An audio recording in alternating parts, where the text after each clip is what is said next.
लाडकी बहिणीच्या निकषात बसत नसतानाही लाडकी बहीण योजनेचा लाभ घेत असलेल्या जिल्ह्यातील 14,302 महिलांचे अर्ज शासनाने जिल्हा महिला व बालविकास विभागाकडे तपासणीसाठी पाठवलेत.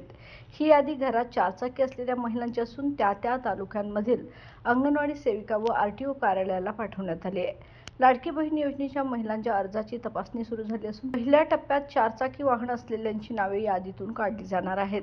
तालुक्यांच्या ठिकाणी अंगणवाडी सेविका यादीनुसार लाडक्या बहिणींच्या घरी जाऊन चारचाकी वाहन आहे की नाही याची खातरजमा करतील.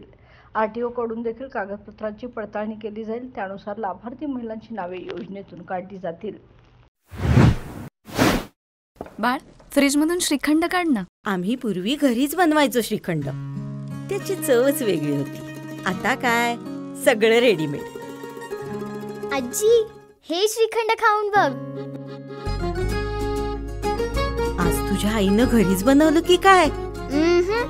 हे आहे गोकुळचं श्रीखंड. अगदी जिभेवर रेंगाळणार. जिभेवरच नाही तर मनावरही रेंगाळणार. गोकुळ श्रीखंड, मनावर रेंगाळणार.